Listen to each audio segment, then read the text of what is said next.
The signal came at 3 in the morning, ship time. Lieutenant Yuna was sleeping when the alarm pulled her from her dreams. She sat up fast, her heart beating hard in her chest. Red lights flashed on the walls of her small room. "Distress signal detected," the ship computer said in its calm voice. "Unknown vessel. Coordinates sent to navigation." Yuna was already pulling on her uniform. She had been part of the Terran Rescue Corps for 7 years. She knew what a distress signal meant. Someone was dying out there. In the black emptiness of space, someone needed help. She ran to the bridge. Her crew was already there. Tejo, the ship medic, looked up from his screen. His face was serious. "It's a Valari transport ship," he said. "The signal is weak. They've been drifting for at least 2 days." Yuna felt a cold feeling in her stomach. The Valari were not friends to humans. They were tall creatures, covered in thick fur like wolves that walked on 2 legs. They had claws that could tear through metal. They had teeth that could crush bone. And they did not trust humans. Not at all. "How many life signs?" Yuna asked. Tejo shook his head slowly. 1. Maybe. The readings are not clear. 1 life. 1 person still alive on a ship that had been dark and cold for 2 days. Yuna did not think about politics. She did not think about the Valari hatred for her kind. She thought only about that 1 life. "Take us in," she ordered. The rescue ship moved through space like a small fish swimming toward a dying whale. The Valari vessel was huge, much bigger than their little ship. But it was broken. Yuna could see the holes in its side where something had torn through the metal. Debris floated around it like a cloud of dust. "What happened to them?" asked Junho, the pilot. He was young, only 22 years old. This was his first mission. "Pirates maybe," Yuna said. "Or an accident. We won't know until we get inside." They docked with the Valari ship carefully. The airlock connected with a hiss of air. Yuna checked her equipment one more time. Flashlight. Medical kit. Translator device. Weapon. Just in case. She hoped she would not need it. "I'm coming with you," Tejo said. Yuna nodded. "Junho, stay with the ship. Keep the engines warm. If anything goes wrong, you leave without us." Junho's eyes went wide. "I can't do that." "You can and you will. That's an order." The inside of the Valari ship was dark. Emergency lights glowed red along the floor, but they were weak and flickering. The air was cold, so cold that Yuna could see her breath. She moved forward slowly, her flashlight cutting through the darkness. The first body was in the main corridor. A Valari male, huge even in death. His fur was gray and black, and his eyes were still open, staring at nothing. There was a wound in his chest, deep and terrible. Yuna looked away. "They fought," Tejo said quietly. They found more bodies as they moved deeper into the ship. Valari warriors, all of them. All dead. The walls were marked with claw scratches and burn marks from weapons. Whatever had attacked this ship, the Valari had not given up easily. They had fought until the very end. But they had lost. Yuna counted 12 bodies, 12 Valari, dead in the cold darkness of space. She said a quiet prayer for them in her heart. Even if they had hated humans, they deserved respect. They had died protecting their ship. Then she heard it. A small sound. So small she almost missed it. A cry. Weak and thin. Coming from somewhere ahead. "Did you hear that?" she asked Tejo. He nodded, his eyes wide. They moved faster now, following the sound. It led them to the cargo hold at the back of the ship. The door was jammed, but Yuna pulled at it with all her strength. It opened with a loud screech of metal. Inside, the hold was a mess. Boxes were broken open, supplies were scattered everywhere. And in the corner, under a pile of torn blankets, something was moving. Yuna walked closer. Her heart was beating so fast she could hear it in her ears. She knelt down and pulled away the blankets. A Valari female lay there. She was dead, like all the others. But she had died differently. She had curled her body into a ball, protecting something with every part of herself. Her arms were wrapped tight around a small bundle of silver fur. The bundle moved.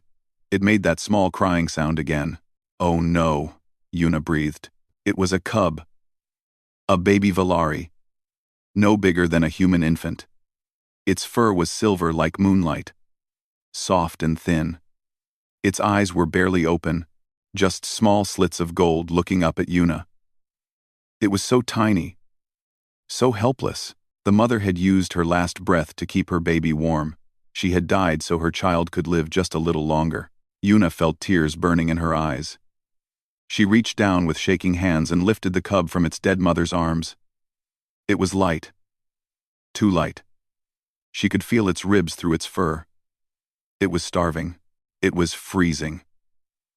It was dying, but it was alive. The cub stopped crying the moment Yuna held it against her chest. It could feel her warmth, hear her heartbeat. Its tiny claws, not yet sharp, grabbed at her uniform. It pressed its face into her neck and made a soft sound, almost like a sigh. "Yuna," Tejo said. His voice was worried. "We need to contact Valari authorities. There are laws, protocols. We can't just look at it, Tejo." Yuna's voice was steady, even though her hands were shaking. "It will be dead before any Valari ship can reach us. You know that.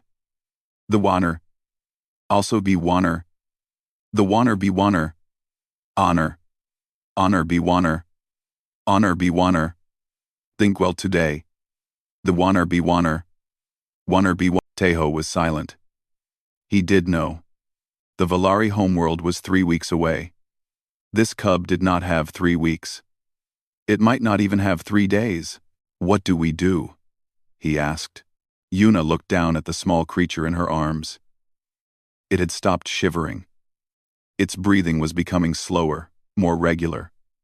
It trusted her, this tiny thing that had lost everything, that had been born into a universe that immediately tried to kill it. Trusted her to keep it safe. She thought about the rules. She thought about the laws. She thought about how the Valari would react when they found out a human had touched one of their young. They would be angry. They might even start a war. But then she looked at the cub again. At its small face. At its closed eyes. At the way it held on to her like she was the only thing keeping it alive. Because she was. "We take it with us," Yuna said. "We keep it alive. Whatever it takes." Tejo nodded slowly. He was a good man. He understood. They left the broken ship behind. They left the bodies of the brave Valari who had fought and died. But they took the cub. They took the one small life that remained. As the rescue ship pulled away from the wreckage, Yuna sat in her quarters. The cub was still pressed against her chest, sleeping now. She could feel its heartbeat. Fast and light like a small bird. "I've got you," she whispered to it. "I don't know what's going to happen. I don't know how to take care of you. But I've got you. I promise." The cub made a small sound in its sleep. Its tiny claws held on tighter. Outside the window, stars burned in the endless darkness. Somewhere out there, the Valari would soon learn what had happened to their ship. They would come looking for answers. They would come looking for their dead. And they would come looking for the cub. But that was a problem for tomorrow. Tonight, Yuna had only one job. Keep this small life warm. Keep it safe. Keep its heart beating until morning came. She began to hum a song her own mother had sung to her, long ago on Earth. The cub's breathing grew deeper. Its grip on her uniform relaxed. For the first time in 2 days, the last survivor of the destroyed Valari ship slept without fear. And Yuna held it close and made a silent promise to the dead mother who had given everything to save her child. "I'll take care of your baby," she whispered into the darkness. "I don't know how, but I will. I swear it." The stars watched, the ship flew on, and somewhere in the cold vastness of space, a tiny silver cub dreamed of warmth, of safety, of the steady heartbeat of a stranger who had chosen to be something more. The first night was the hardest. Yuna did not sleep at all. She sat in her chair, holding the cub against her chest, watching its breathing. Every few minutes, she checked to make sure it was still alive. Its heartbeat was so weak. Its body was so cold. She was afraid that if she closed her eyes, she would open them to find it dead in her arms. Tejo came to her quarters at dawn. He looked tired too. He had spent all night in the medical bay, searching for answers.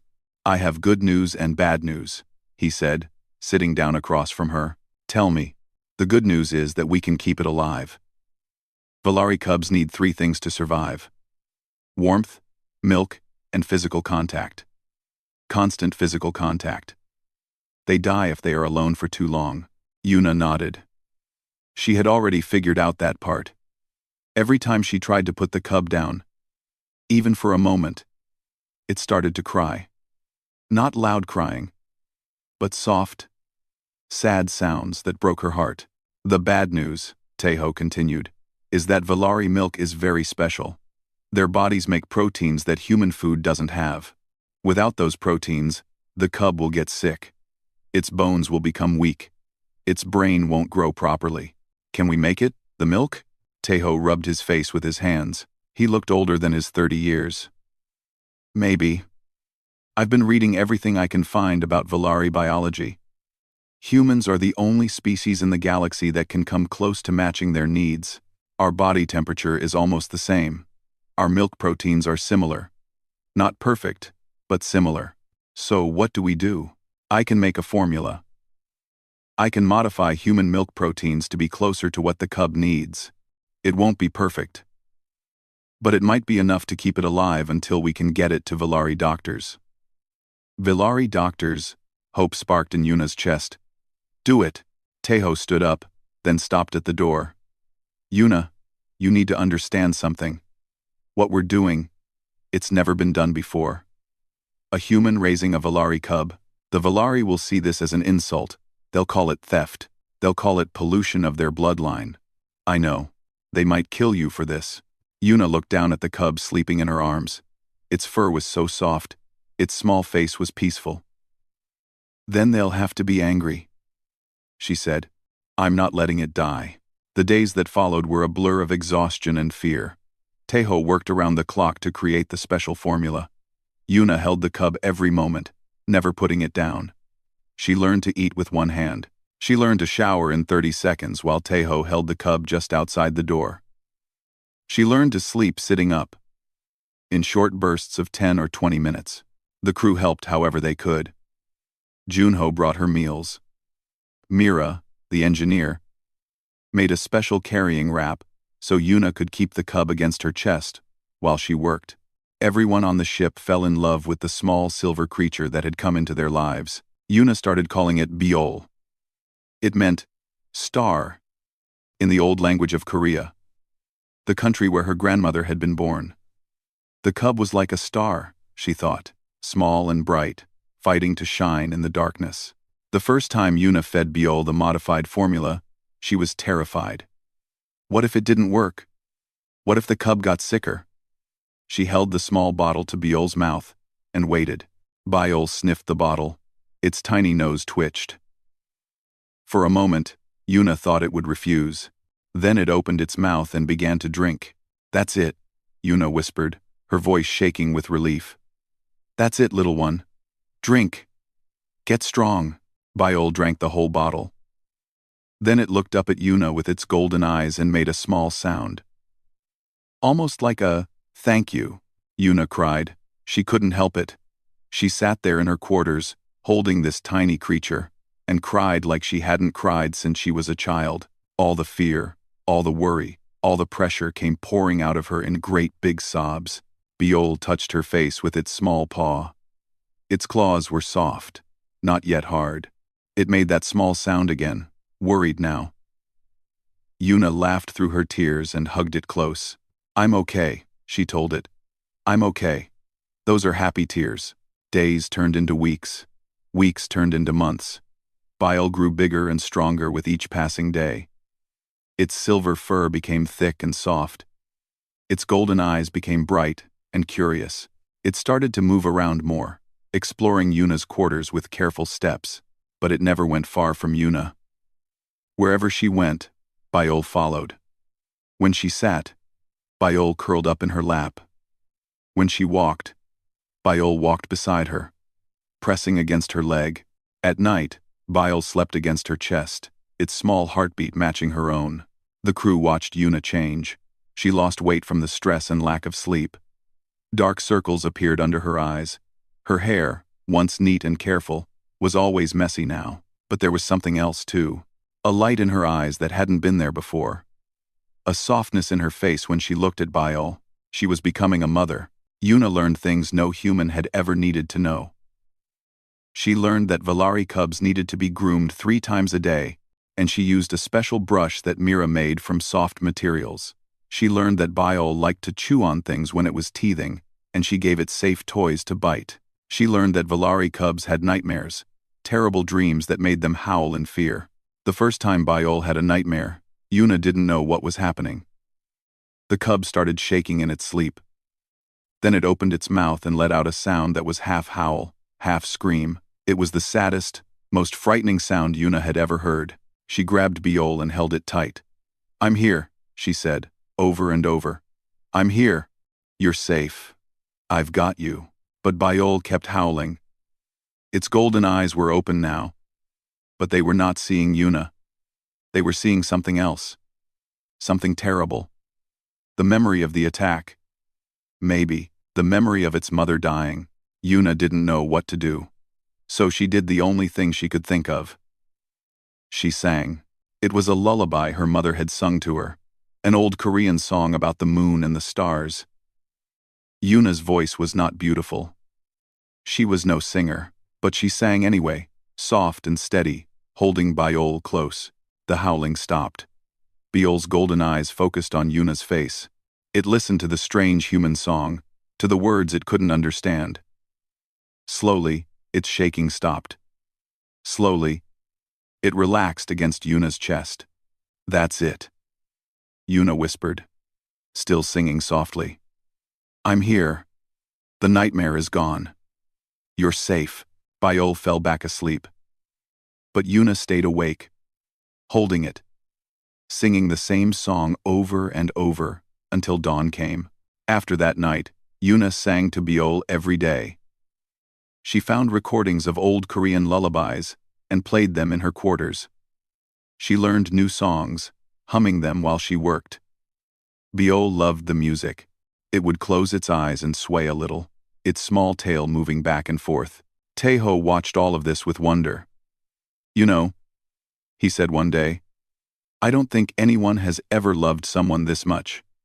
Not across species. Not like this." Yuna looked at Bile, who was playing with a ball of cloth on the floor. The cub looked up at her and made a happy sound. "I didn't choose to love it," Yuna said. "It just happened.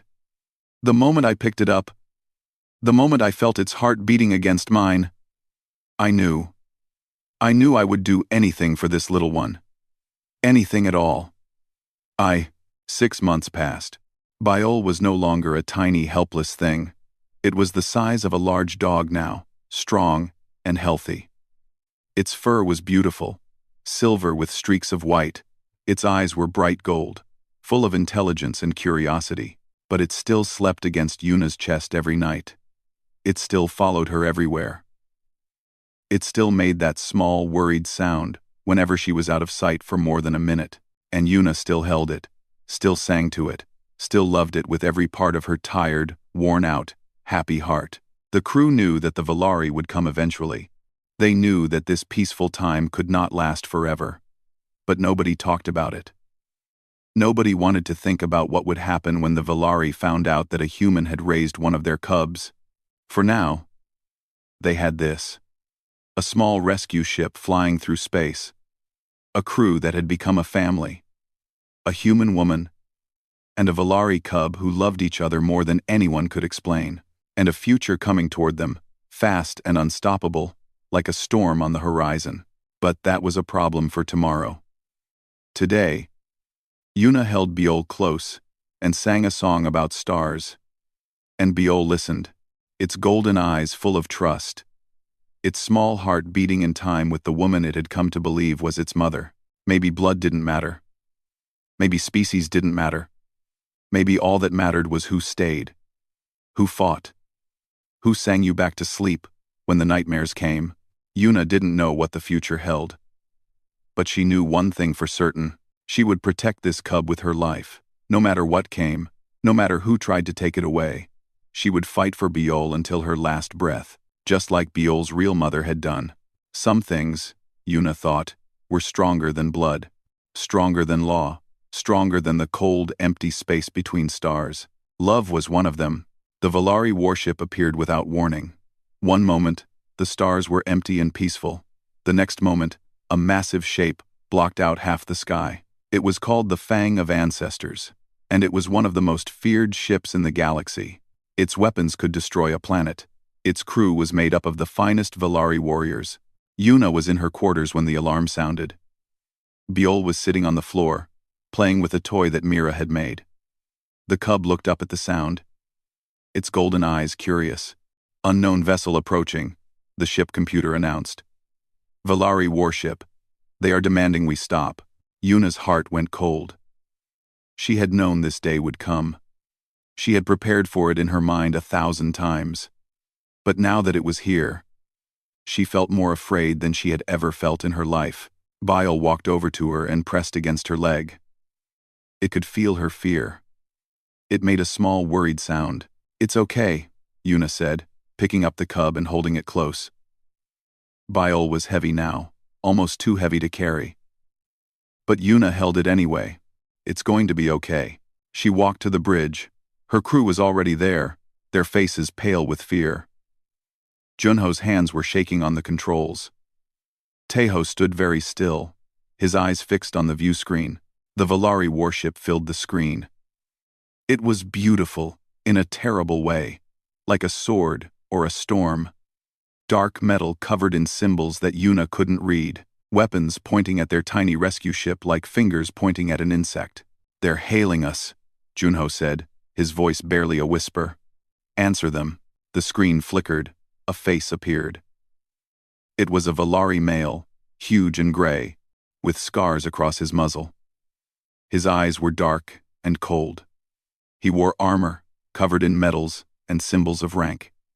This was Commander Kale. Yuna realized. She had heard stories about him. He had killed more enemies than anyone could count. "Human vessel," Commander Kale growled. "You will prepare to be boarded. Any resistance will result in your destruction." Quote. Yuna's voice was calm, even though her heart was racing. "We are a rescue ship. We have committed no crime. You have something that belongs to us." Kale's eyes moved to Biol, held against Yuna's chest. His expression changed to something even colder. "The cub. You will give it to us now." "No." The word came out before Yuna could stop it. Everyone on the bridge stared at her. Even Commander Kale looked surprised. "You dare refuse?" His voice was a low growl. "I dare." Yuna held Biol tighter. The cub pressed its face into her neck, scared of the angry face on the screen. "This cub was dying when I found it. Alone. Cold. Its mother was dead. I saved its life. I fed it. I held it. I sang to it when it had nightmares. For 6 months, I have been its mother in every way that matters. You are not its mother." Kale's voice was hard as stone. "You are a human. You are nothing." Then nothing saved its life. Nothing kept it warm. Nothing loved it when no one else was there. The screen went dark. Kale had ended the communication. But Yuna knew he was coming. They all knew. 10 minutes later, the airlock opened. Commander Kale stepped onto the human ship, and he was not alone. Behind him came another Valari, a female who moved like a queen. Her fur was white with age, but her eyes were sharp and fierce. She wore robes instead of armor, decorated with silver threads that caught the light. This was High Mother Nira, the leader of one of the most powerful Valari families, the grandmother of the cub's dead mother. She had come personally to take Biol home. They walked through the ship like they owned it. The human crew pressed against the walls, afraid to even breathe loudly. Kale's claws clicked on the metal floor. Nira moved in silence, her eyes taking in everything. They found Yuna in her quarters. She was sitting in her chair, holding Biol. The cub was awake now, watching the strangers with wide golden eyes. It knew something was wrong. It could smell the anger coming from these new Valari. Nira stopped in the doorway. For a long moment, she just stared. At Yuna. At Biol. At the small room that had been their home for 6 months. You, Nira said. Her voice was ice. You dare touch what is ours. Yuna stood up slowly. Biol clung to her, its claws digging into her uniform. I saved her life. Her? Nira took a step closer. You have given it a gender? You have given it a name? Biol. It means star. Something changed in Nira's face. Her anger seemed to grow colder, sharper. You have poisoned this child. With your human smell. With your human weakness. With your human sentiment. I kept her alive. Yuna's voice was steady. When she was alone in the dark, dying, I was there. Where were you? It was a cruel thing to say. Yuna knew it the moment the words left her mouth. Nira's face twisted with pain and rage. Kael stepped forward, his hand going to his weapon, but Nira raised a hand, stopping him. She walked closer to Yuna, close enough to touch. Her eyes bore into Yuna's face. Her mother was my niece, Nira said quietly. My family. My blood. She died protecting this child. And you, a human, think you can replace her? I don't think I can replace her. Yuna's eyes were wet with tears, but she didn't look away. I know I can't. Biol's real mother gave her life for her child. That is a love I can never match. But I can continue what she started. I can keep her baby alive. I can keep her baby safe. Senses, you are not her mother. The shout echoed through the small room. Biol whimpered and pressed closer to Yuna, and then something happened that no one expected. The cub opened its mouth. It had never spoken before. Valari cubs usually didn't speak until they were much older. But Biol had been listening to human words for 6 months. It had been hearing Yuna's voice every day, every night. And now, in this moment of fear and confusion, it spoke its first word. Mama. The word was soft and broken. A child's first attempt at speech. But it was clear enough for everyone to hear. Mama. Scared, the room went completely silent. Nira stopped moving. Kael's hand fell away from his weapon. Even the air seemed to freeze. Biol looked up at Yuna with its golden eyes. It didn't understand what it had done. It only knew that it was afraid. And it wanted its mother to make the fear go away. Yuna broke. She had held herself together for 6 months. Through the sleepless nights. Through the worry. Through the fear of what would happen when the Valari came. She had been strong because Biol needed her to be strong. But now, hearing that word, hearing this small creature call her mama for the first time, she couldn't hold it anymore. Tears poured down her face. Great. Shuddering sobs shook her body. She pressed her forehead against Biol's soft fur and cried like she had never cried before. Mama's here, she choked out between sobs. Mama's here. You're safe. I've got you. I've got you. Biol nuzzled against her face. It didn't know why its mother was crying. It only knew that it wanted to make her feel better. Its small tongue came out and licked the tears from Yuna's cheeks. Mama, it said again. Mama, okay? Yuna laughed through her tears. She hugged Biol tight and laughed and cried at the same time. Yes, baby. Mama's okay. Mama's okay. Nira watched this. Her face was unreadable. The anger was still there. But there was something else now. Something that looked almost like confusion. Kael shifted uncomfortably. He was a warrior. He knew how to fight. He knew how to kill. But he didn't know how to handle this. A human woman crying. A Valari cub. Calling her mother. It was wrong. Everything about it was wrong. But it was also, somehow, beautiful. Nira turned away. She walked back to the door, her steps slow and heavy. Kael followed her, looking back once at Yuna and Biol. Bring them, Nira said quietly. Both of them. To our ship. There will be a trial. Yuna looked up, her face wet with tears. What kind of trial? Nira didn't turn around. The kind that will decide if you live or die human. And the kind that will decide who this child truly belongs to. She walked out. Kale waited by the door, his face hard but his eyes troubled. Yuna held Biol close. The cub had calmed down now. It was playing with a strand of Yuna's hair, happy again. It didn't understand what was happening. It didn't know that its life, and its mother's life, hung in the balance. Whatever happens, Yuna whispered to Biol, remember that I love you. Remember that you were wanted. Remember that someone came for you in the dark. Biol looked up at her and smiled. It was a Valari smile, with too many teeth. But Yuna had learned to love it. Mama, Biol said happily, and Yuna held her child and walked forward to meet her fate. The trial chamber was enormous. Yuna had never seen a room so big. The ceiling rose so high that she could barely see it.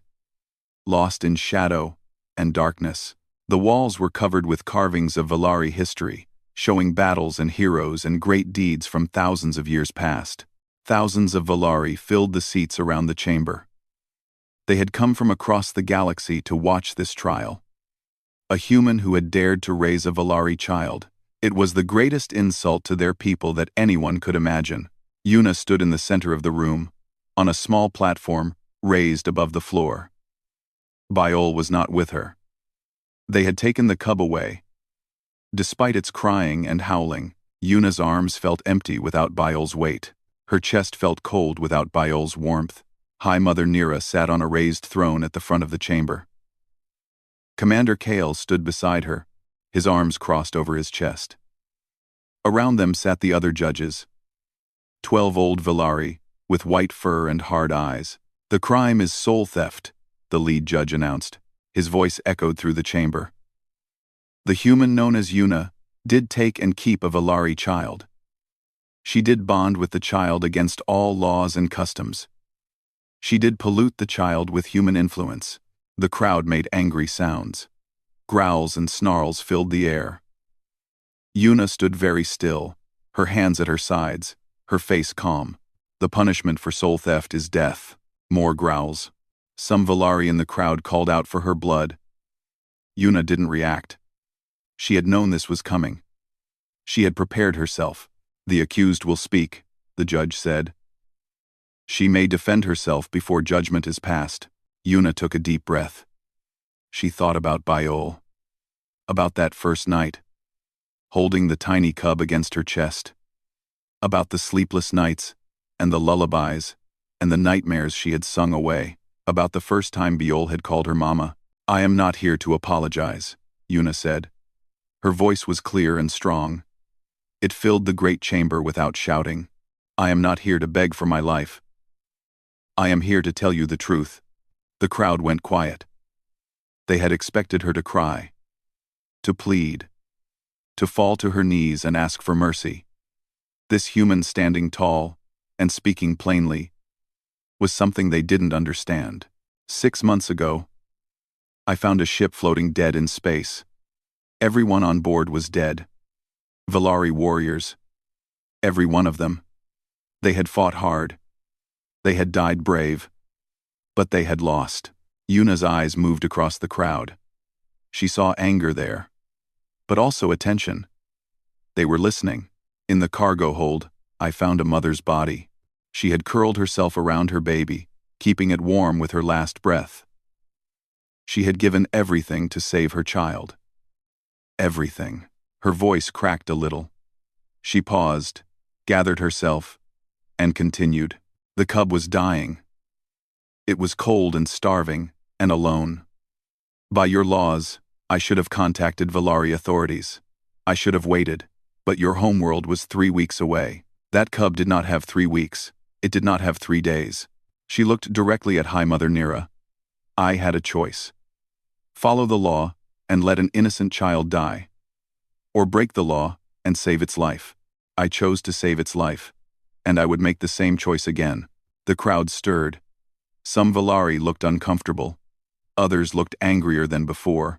I am not her birth mother, Yuna continued. I did not carry her. I cannot give her the strength of the Valari, the pride of your ancestors, the howl of your moons. But I gave her everything I had, her eyes filled with tears. But she didn't let them fall. I gave her every sleepless night, every drop of modified milk that our medic created to keep her alive, every lullaby I learned wrong and sang anyway. Every time I held her through the nightmares, singing until my voice was gone. She pressed her hand against her chest, where Biol had slept for so many months. I gave her my heartbeat. When hers was too weak to remember how to keep going, I let her listen to mine. I taught her heart to beat again. The chamber was silent now. Even the angry Valari had stopped growling. You can take her from me, Yuna said. You can kill me. The punishment for soul theft is death. And I broke your law. I accept that. But you cannot undo what she knows. She raised her chin. Her voice grew stronger. She knows she was loved. She knows that when she was alone in the dark, when death was coming for her, someone came instead. Someone held her. Someone fought for her. Someone refused to let her die. Yuna looked at Nira again. The High Mother's face was like stone, but something moved behind her eyes. That is not theft, Yuna said. That is not pollution. That is motherhood. That is what mothers do. We show up. We fight. We hold on. We don't let go, even when we're tired, even when we're scared, even when the whole universe tells us we're wrong. She spread her hands. Kill me if you must. But know this. I am not ashamed. I would do it all again. Every night. Every song. Every tear. For her. The silence stretched on. The judges looked at each other. The crowd seemed to be holding its breath. Then, from somewhere in the back of the chamber, an old voice spoke. Wait. Everyone turned. A very old Valari female was standing up. Her fur was pure white. Her face lined with countless years. She wore the robes of a keeper of stories, one of the most respected positions in Valari society. The cub spoke, the old keeper said. I was told the cub spoke its first word. Is this true? The judges looked at each other. One of them nodded. It is true, the cub said. Mama. In the human language, a murmur ran through the crowd. The keeper walked slowly down the aisle toward the center of the chamber. Everyone watched her. Even Nira leaned forward in her seat. Our law is ancient, the keeper said, her voice carrying through the great room. Older than this chamber. Older than our ships. Older than our written history. She stopped in front of Yuna and looked up at her. Despite her age, her eyes were sharp and clear. The law says that a cub's first word names their sole guardian, the one they trust above all others, the one who keeps their spirit safe. She turned to face the judges. This cub's first word was Mama. It was spoken to the human. By our own ancient law, this human has been named. The crowd erupted. Some Valari shouted in anger, others shouted in surprise. The judges talked over each other, their voices mixing into chaos. Nira stood up. The noise stopped instantly. What are you saying, Keeper? Nira's voice was cold. I am saying that to kill this human would be to kill a soul guardian. It would be to orphan this child a second time. It would be to deny the cub's own choice. The cub is too young to choose. And yet it spoke. The keeper's voice was gentle but firm. Cubs do not speak until they are ready. This one spoke early because it needed to. Because it had something important to say. She looked around the chamber. We say that humans are weak, that they are soft, that they cannot understand our ways. But this human did something that many of us would not do. She gave everything for a child that was not her own, not her species, not her blood. The old keeper turned back to Yuna. There was something like respect in her eyes. That is not weakness. That is strength. A different kind of strength than claws and teeth, but strength all the same. The judges talked among themselves. The crowd was quiet now, watching, waiting. Finally, the lead judge stood. We will vote. Those who believe the human should die, speak now. 3 judges raised their hands, 3 out of 12. Those who believed the human should live, 9 hands went up. Nira did not vote either way. Her face was unreadable. The human will live, the judge announced. The law of the first word protects her. Yuna let out a breath she didn't know she was holding. Her legs felt weak. She wanted to sit down, but there was nowhere to sit. But the cub, the judge continued. The cub must choose. When it is old enough, it will decide. Will it stay with the Valari, its blood family, or will it choose the human? That is fair, the old keeper said. Let the child decide when it is ready. Nira finally spoke. And until then? Where will the cub stay? Who will raise it? The chamber fell silent again. This was the real question. The one everyone had been waiting for. The keeper looked at Yuna. Then she looked at Nira. Her old eyes were thoughtful. The cub has 2 mothers now, she said slowly. One gave it life. One gave it survival. Both are needed. Both are loved. She turned to Nira. Hi, Mother. I propose that the human stay with us. Let her live among the Valari. Let her raise the cub alongside you. Let the child have both worlds. Nira's jaw tightened. Her claws dug into the arm of her throne. For a long moment, she said nothing. Then, slowly, she nodded. So be it, she said, her voice hard. The human will stay, but she will learn our ways. She will follow our customs, and she will remember every day that she is here by our mercy. Yuna looked at Nira. Their eyes met. There was no warmth there, no friendship. Maybe there never would be, but there was something else. A small crack in the wall of Nira's hatred. A tiny opening that might, someday, become something more. Thank you, Yuna said quietly. Nira looked away. Do not thank me. Thank the child who named you. Thank our ancient laws. But do not thank me. The trial was over. The crowd began to leave, talking among themselves. The great chamber slowly emptied. But Yuna stayed where she was, because through a side door, she could see them bringing Biol back in. The cub saw her and immediately started pulling at its handlers, trying to reach her. Mama! Biol called out. Mama! And Yuna ran to meet her child, scooping Biol up in her arms, holding her tight, crying and laughing at the same time. I'm here, she whispered. Mama's here. I'm not going anywhere. I promise. Biol licked her tears away and smiled that too many teeth smile. Love, Mama, Biol said.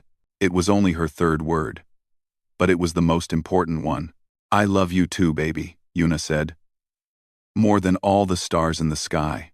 And she held her daughter close, in a chamber full of strangers, on a world that was not her own, and knew that somehow, against all odds, they were going to be okay. 10 years passed faster than Yuna ever imagined they would. 10 years of learning and growing and changing. 10 years of watching Biol transform from a small silver cub into something magnificent. Biol stood taller than any human now. She was almost 8 feet tall, covered in beautiful silver fur with streaks of white like lightning. Her golden eyes were bright with intelligence. Her claws were long and sharp. Her teeth could crush bone. She had become everything a Valari was supposed to be. But she was more than that. She was also human in ways that no other Valari had ever been. Yuna watched from the doorway of their small home on the Valari homeworld. Biol was practicing with her sword in the garden, moving through the ancient forms that Nira had taught her. Her movements were smooth and powerful. She looked like a warrior from the old stories. Then she stopped, put down the sword, and picked up a small device. Music started playing. Human music. A song that Yuna had sung to her when she was small. Biol began to move again, but differently now. Softer. More flowing. She was dancing. Yuna smiled. This was who Biol was. Valari, strength and human heart. 2 worlds in one body. And she was beautiful. 10 years ago, no one would have believed this was possible. The first year on the Valari homeworld had been the hardest. Yuna was an outsider, hated, and watched everywhere she went. Biol was caught between two worlds, belonging fully to neither, and Nira refused to even look at Yuna for the first 6 months. But things changed, slowly, painfully, one small step at a time. It started with the nightmares. Biol still had them, even on the Valari homeworld.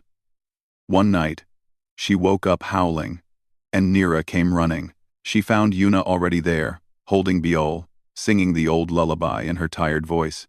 Nira watched from the doorway. She didn't say anything, but something in her eyes shifted. After that, she started talking to Yuna. Short words at first. Questions about what Biol liked to eat. Comments about the weather. Small things.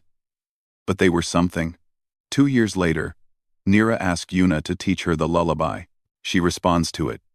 Nira said, not meeting Yuna's eyes. When I try to calm her, she wants the song. Your song. So Yuna taught her. They sat together in the garden, two mothers from different worlds, and Yuna sang while Nira learned the words. The old Valari's voice was rough, not made for human music.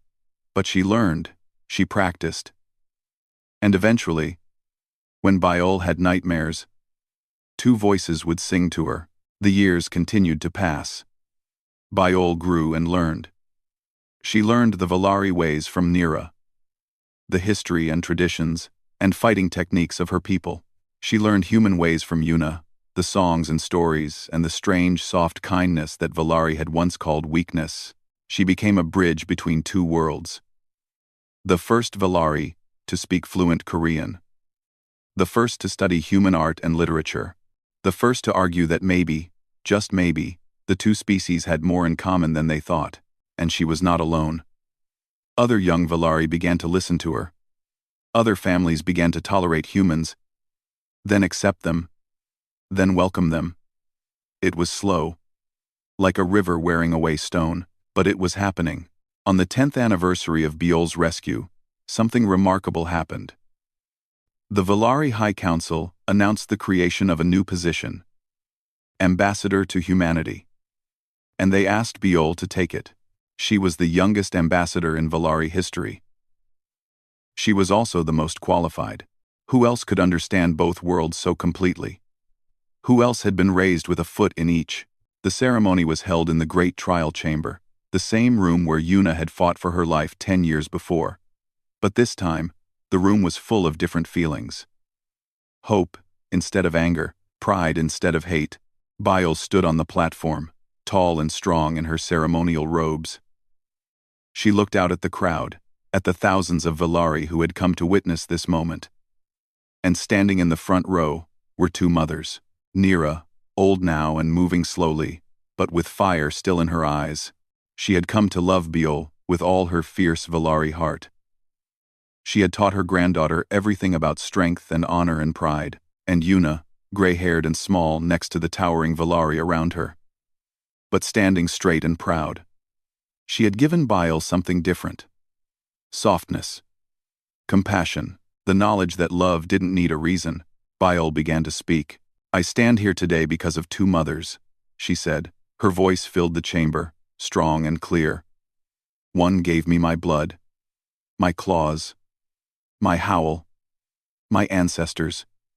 She died to protect me, and I carry her memory in my heart. Her eyes found Nira in the crowd. Another gave me my heart, my traditions, my pride. She taught me what it meant to be Valari. I carry her teachings in everything I do. Then her eyes moved to Yuna, and her voice softened, and one more gave me her heartbeat. When mine was failing, she let me listen to hers. She taught me that love is not about blood. It is about who shows up, who fights, who sings you back to sleep when the nightmares come. Yuna felt tears running down her face. She didn't try to stop them. Humans have a word, Biol continued. Family. It does not mean what Valari think it means. It does not only mean blood relations. It means the people who choose you. The people who stay. The people who hold on when the universe tries to tear you apart. She looked out at the crowd. Her golden eyes were bright. I am Valari. I am proud to be Valari. But I am also something else. Something new. I am proof that two worlds can come together. That strength and softness are not enemies. That love does not make you weak. It makes you strong enough to do impossible things. She raised her head high. My first word was Mama. I spoke it to a human who had every reason to walk away and every reason to stay. She chose to stay. She chose me. And I have never once regretted who I gave that word to. The chamber was silent. Then, slowly, the old keeper who had spoken at Yuna's trial stood up. She began to clap. The sound echoed through the great room. One by one, other Valari joined her. The clapping grew louder. It became thunder. It became a storm of approval and acceptance, and something that looked very much like hope. Biol smiled. It was still a too-many-teeth smile. It was still strange to human eyes, but it was also the most beautiful thing Yuna had ever seen. After the ceremony, they gathered in Nira's private garden. Just the three of them. 3 mothers, though only one, had given birth, a family that had been made through choice and sacrifice and stubborn, unreasonable love. Nira poured tea. She did it slowly, her old hands shaking a little. But she did it herself. She handed cups to Yuna and Biol, then took her own. Humans love strangely, Nira said. It was something she had said many times over the years. But her voice was different now. Softer. Almost fond. We do. Yuna agreed, without reason, without condition, without the promise of return. Nira shook her head slowly. It is still the most powerful thing I have ever witnessed. She looked at Biol with eyes full of pride. You have done well, granddaughter. Your mothers would be proud. All 3 of them. Biol reached out and took both their hands. Her massive, clawed hands, holding the wrinkled Valari paw and the small human fingers. I have done well because I had good teachers, she said. You taught me to be strong, grandmother. To fight. To never give up. She squeezed Nira's hand. Then she turned to Yuna. And you taught me to be kind. To help those who need it. To love without asking why. Yuna smiled through her tears. You taught yourself most of it, baby. I just showed you where to start. Biol leaned down and pressed her forehead to Yuna's. It was a human gesture. Not a Valari one. But it had become theirs over the years. Their special way of saying, I love you. Thank you. Biol whispered. For coming for me in the dark. For not giving up. For every song and every sleepless night. Thank you for choosing me. Yuna cupped her daughter's face in her hands. Her daughter. After all these years, after everything they had been through, that was still what Biol was. Her daughter. Thank you for saying, Mama, Yuna whispered back. Thank you for giving me the greatest gift of my life. They held each other for a long moment. Nira watched them, and something that might have been a smile crossed her ancient face. Later that night, Yuna sat alone in her room, looking out at the unfamiliar stars. She thought about that first night, 10 years ago, when she had held a dying cub against her chest and promised to keep it safe. She had kept that promise. Against all odds, against all reason, against everyone who said it was impossible, she had kept it. And now, that cub was a grown woman. An ambassador. A bridge between worlds. The first of her kind. Yuna smiled. Her hair was gray now. Her body was tired. She had given so much of herself over the years, but she didn't regret a single moment, because that was what mothers did. They gave. They sacrificed. They loved without counting the cost. And sometimes, if they were very lucky, they got to watch their children change the world. Outside her window, the stars burned bright. Somewhere out there, the universe continued its endless dance. But in this small room, on this strange world, an old woman held a memory in her heart and smiled.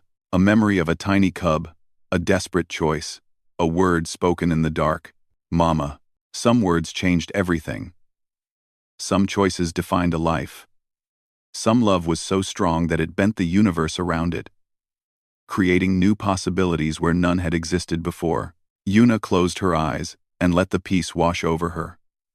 She had done something good, something true, something that would echo through the ages, and in the end, that was all that mattered.